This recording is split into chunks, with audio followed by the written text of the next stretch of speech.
कमरे का इंटीरियर किसने किया? अम्मा ने। लेकिन तुम इतनी कंफ्यूज क्यों? मैं कंफ्यूज तो नहीं हूँ। तीसरी बार एक ही सवाल पूछ रही हो। अब बैठ। मुझे अंदाजा नहीं था। मुझे था क्या? यही कि बाहर रहते हुए तुम बिल्कुल देसी। You know what? Hmm. Amma always wanted a separate house in Pakistan. She never wanted to stay in Shah Mahal. मेरे बाबा को गद्दी मिल गई और सब कुछ बदल गया।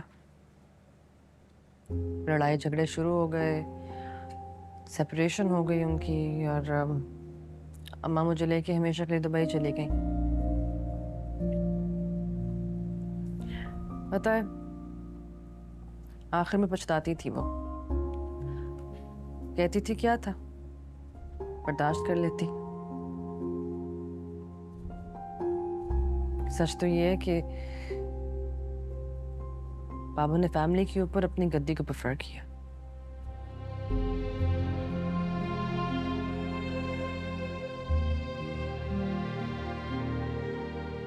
तुम्हें क्या हुआ? कुछ नहीं, बस यही सोच रहा था कि अगर इस सिचुएशन में मैं होता तो मैं कभी भी किसी को अपनी फैमिली पर प्रेफरेंस न देता।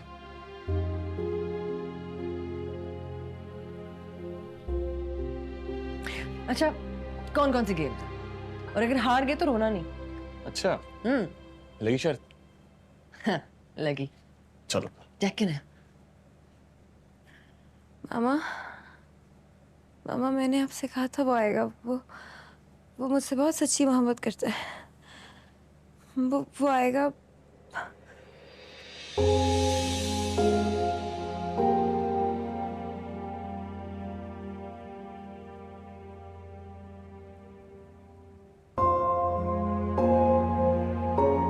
थैंक गॉड तुम जाग गई हो। तो पता है मैं कितना परेशान था तुम्हें ऐसे देख के।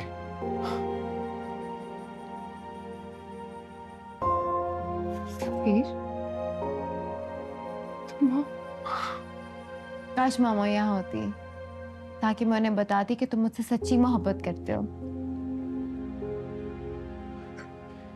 ये लो पानी पियो। करते हो ना? हाँ, मैं तुम्हारा हूं, सिर्फ और सिर्फ तुम्हारा। लेकिन वो तुम्हारी बीवी, उसका क्या? वो मेरी बीवी नहीं, सिर्फ और सिर्फ मेरी माँ की बहू है। और मैं क्या हूं? तुम मेरी माँ हो, सफीर की माँ।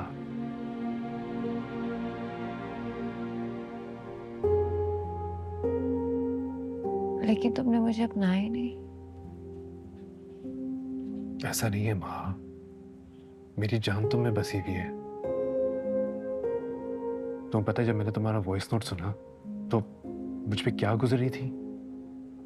ऐसा लग रहा था कि कोई मेरी सांस रोक रहा है। जिस तरीके से मैं इस्लामाबाद आया हूं तुम सोच भी नहीं सकती। तो फिर क्यों किया मेरे साथ ऐसा?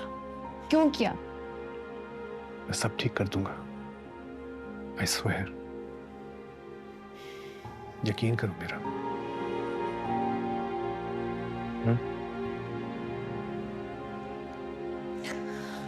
सफीर, मैं चाहती हूँ कि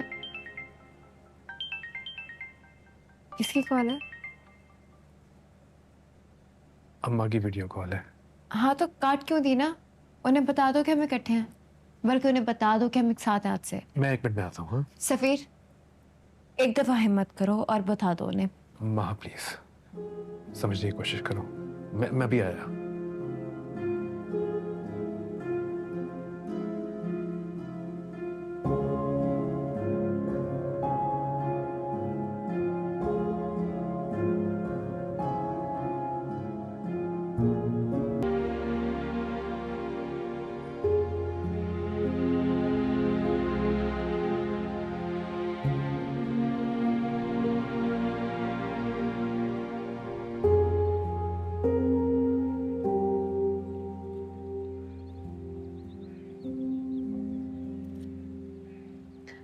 आप नाश्ता करेंगे? नहीं, तुम?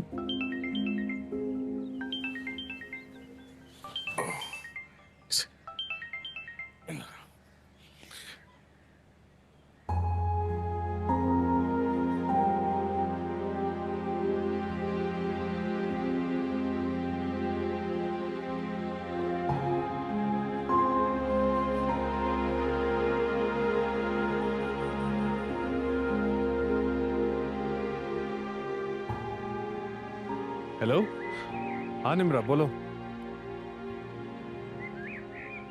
क्यों, खैरियत?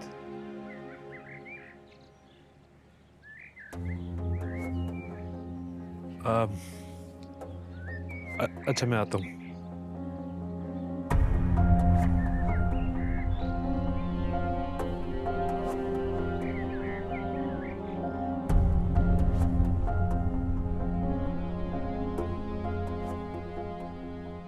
मेरे दोस्त की कॉल आई थी, उसकी तबीयत खराब हो गई है, मैं इस्लामाबाद जा रहा हूँ। ओह अगर अम्मा की कॉल आए उनको बता देना कि मेरे दोस्त है, हम बाहर बैठे हुए हैं। ठीक है।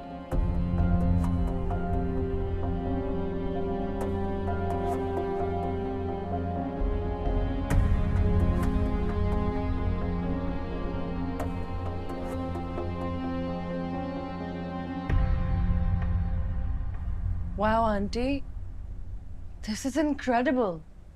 मतलब छोटे छोटे स्टोन से आपने कितने बड़े बड़े मास्टरपीसेस बना लिए हैं। You're amazing. Like मैं जानती थी कि आप एक डिजाइनर हैं, कि इतनी अच्छी डिजाइनर है। Honestly, you're fantastic. अच्छा बस ना, इतनी तारीफें मत करो कि मैं मगरूर ही हो जाऊं। तो हो जाए, आपको सूट करते हैं।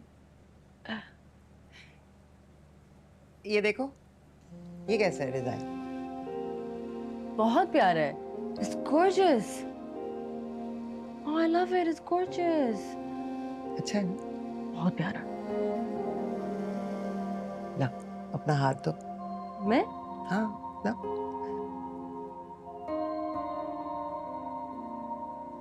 ये रिंग मैंने खुद तुम्हारे लिए अपने हाथों से बनाई है। मेरे लिए?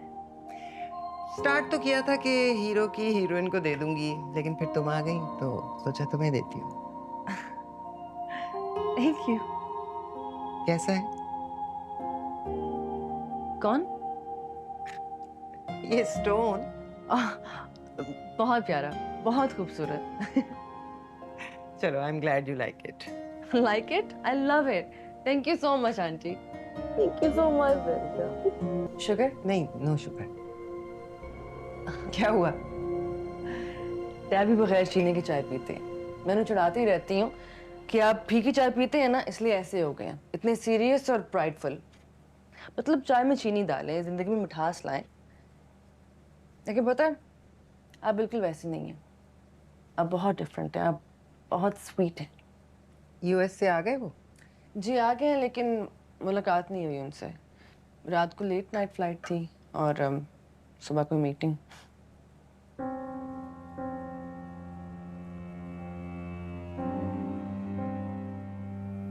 क्या हुआ, क्या देख रही हैं? और भी लोग कहते होंगे तुम्हें, तुम बिल्कुल अपनी मामा जैसी हो। हाँ जी, डैड भी मुझे देखते हैं तो अक्सर खो जाते हैं।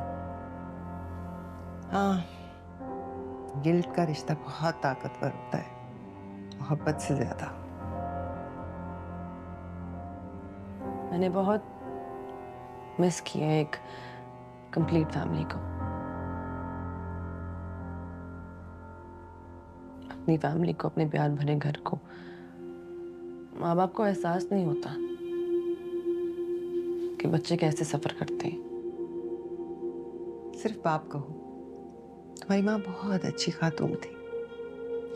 तुम्हारे बाप जैसे मर्द के साथ रहने के लिए अपने आप को जीरो करना पड़ता है, और ये हर एक के लिए आसान नहीं होता। तुम्हारी माँ जो थी ना, बहुत हसास, बहुत नाजुक जज्बात रखने वाली, जिंदगी से भरपूर एक खातून थी। और तुम्हारे डैड सर उठाकर बिना इधर उधर देखे चलने वाले। मुझे याद है एक बार वेडिंग एनिवर्सरी थी उनकी, तो तुम्हारी मामा ने अपने हाथों से केक बनाया, फूल मंगवाए, बहुत अच्छे से तैयार हो। खूबसूरत तो वो पहले ही बहुत थी, पर उस दिन तो परी लग रही थी। मेरा दिल चाह रहा था उनकी नजर उतार लूं। फिर तुम्हारे डैड उस रात बहुत लेट आए। भाभी ने गिला किया कि आप आज का दिन भूल गए। भाई साहब तो ठहरे भाई साहब। कहने लगे, नूर अफशा बेगम, आप कोई 16 साल की लड़की नहीं है, शादीशुदा और एक बच्चे की माँ है। आपको ऐसे चोंचले जेब नहीं देते। उस दिन भाभी बहुत रोई। सीढ़ियों पर अकेले बैठ के। मैं दूर से देखती रही, लेकिन हिम्मत नहीं उनके पास जाने की। वैसे तो मेरी कोई औकात ही नहीं थी किसी की नजर में, लेकिन भाभी तो बहुत ऊंचे खानदान की सैयदजादी थी, लेकिन उनकी भी किसी ने कदर नहीं की। I am so sorry. मैं भी क्या माजी की बातें लेके बैठ गई हूँ, तुम्हें उदास कर दिया मैंने।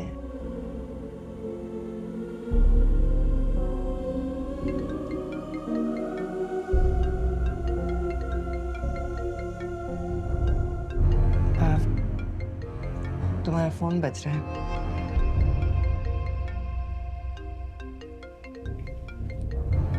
उठा लो। बजने दे।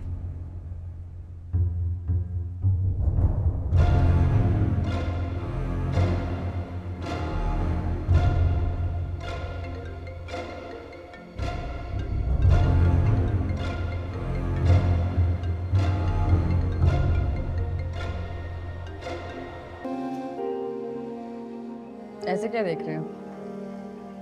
बता दिया था तुम माइंड करोगी। ऐसी क्या बात? बस है कुछ बात।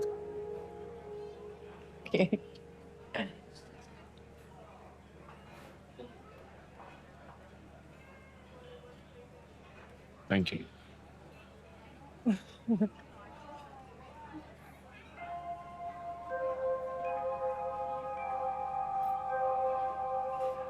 वैसे तुम्हारे हाथ वाकई बहुत खूबसूरत है। Thank you.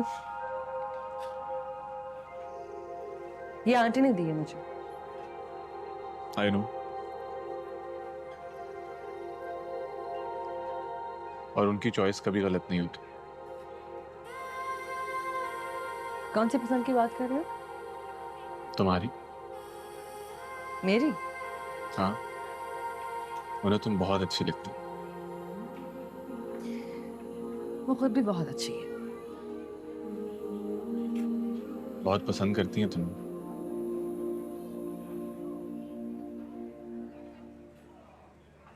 और मैं भी।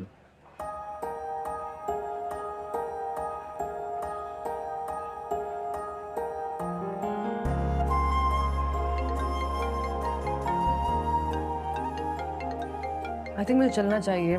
डैडी कॉल आ रही है। हाँ मुझे पता है ऐसा नहीं होने देंगे। कैसा नहीं होने देंगे?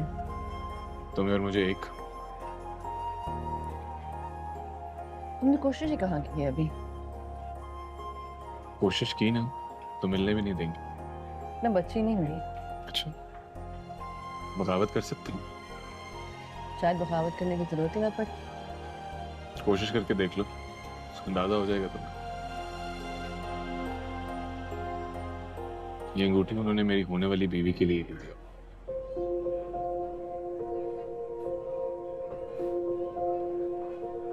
और उसी की उंगली में। और सबसे अच्छी बात यह है कि ये रिंग नूरू मामा ने तुम्हें खुद पहनाई। मतलब भाई हमारी तरफ से तो हाँ है।